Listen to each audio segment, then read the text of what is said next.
falar um pouquinho então da redução das emissões do RED, né? Que é a redução das emissões por desmatamento e degradação, e o RED+, né? Que foi o sinalzinho de mais incluído, em função da perspectiva não só de reduzir as emissões pelo desmatamento e degradação, mas também pelo fato de podermos ampliar a conservação, ações no âmbito da conservação, do manejo florestal e também visando o aumento dos estoques de carbono. Por isso, a inclusão do sinalzinho mais no processo de discussão do RED a nível global, e hoje a gente conhece como RED+, ou RED+, né? E como que surge, né, o RED, né? Como é que surge a história do RED? Porque até então, né, se nós, com o advento da industrialização, sobretudo a partir de 1850, com o crescimento, né, das indústrias, da utilização dos combustíveis fósseis, a emissão de CO2 aumentou significativamente no planeta. Então, se nós passamos a jogar mais CO2 na atmosfera, esse CO2 foi ficando retido nesse cobertor, nessa atmosfera. Se o CO2 é o que tem um papel de reter o calor, quanto mais CO2 a gente estamos jogando para a atmosfera, mais calor esse CO2 está retendo. Por isso que a gente vem passando por o que a gente chama o efeito estufa, né? Por isso que a gente vem passando por um aquecimento climático global.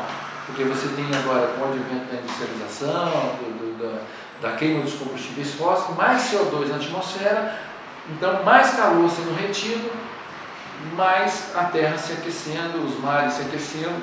Quer dizer, conservar florestas, conservar a vegetação nativa, conservar os ecossistemas e os biomas, evita a emissão de CO2, conserva a biodiversidade e a água e estabiliza o regime de chuvas e mantém a oferta de alimentos. O CO2 passa a ser utilizado como medida padrão das emissões, né? Porque o gás, dentro desses 1% dos gases que compõem, os gases da atmosfera, esses 1%, o CO2 é o que aparece em maior quantidade, é o gás que tem maior quantidade em relação ao metano, gases de vapor, entre outros. Então, adotou-se o CO2 como padrão para medir as emissões, né? Sobretudo o aumento das emissões. E nos últimos 650 anos, para a gente ter uma ideia, o CO2 ele sempre se manteve abaixo de 290 ppm, quer dizer, partes por milhão.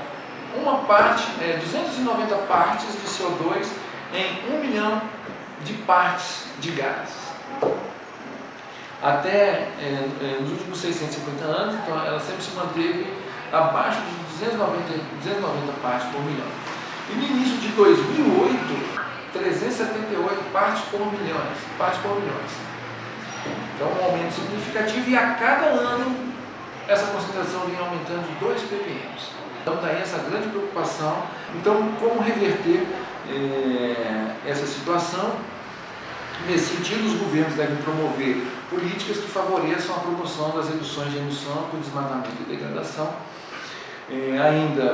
conservar e manejar os recursos naturais, as florestas, e aumentar os estoques de carbono. Esse é o esforço, né, em torno do RED. E aqui no Brasil, algumas políticas já, né, vêm sendo implementadas por parte do esforço do governo brasileiro, como a Política Nacional de Mudanças Climáticas, também a Política de Prevenção ao Incêndio e Combate ao Desmatamento no Cerrado, também conhecido PP Cerrado, outro programa, né, que visa reduzir essas emissões. O Plano Nacional de Gestão Ambiental em Terras Indígenas, também uma outra iniciativa, e outras como o PGPM-Bio.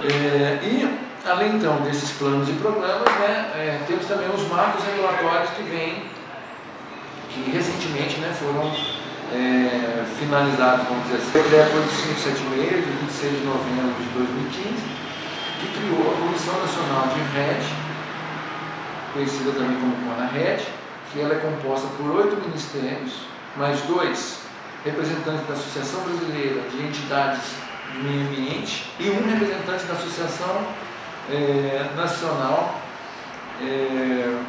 dos Municípios, da Associação Nacional dos Municípios e Entidades Municipais do Meio Ambiente. E ainda 2 representantes da sociedade civil.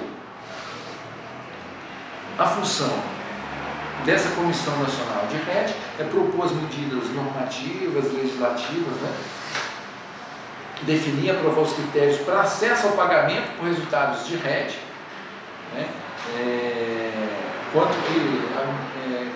que tipos de projetos poderão ter acesso aos recursos de RED, como se vai fazer o cômputo do valor dos esforços desses projetos em diminuir as emissões de CO2, quanto vai custar, quanto vai ser avaliado, 1 tonelada de CO2 que deixa de ser emitido na atmosfera, enfim, todas essas normativas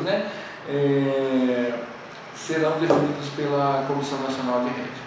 E um outro marco regulatório é a Portaria 370, bem recente também, 2 de dezembro de 2015, do Ministério do Meio Ambiente, que ela estabelece a Estratégia Nacional de Rede, seu funcionamento e financiamento, como que esses programas, seja os programas de PP Cerrado, PNGAT, como que eles podem, como eles devem se interagir de forma estratégica para que possamos alcançar os resultados de reduzir essas emissões de CO2 e contribuir para a mitigação das mudanças climáticas e adaptação das mudanças climáticas no caso do Brasil. Em termos de financiamento, as fontes de financiamento são múltiplas, podem ser múltiplas no caso do RED. Você tem as fontes públicas e privadas, nacionais e internacionais. É isso, muito obrigado.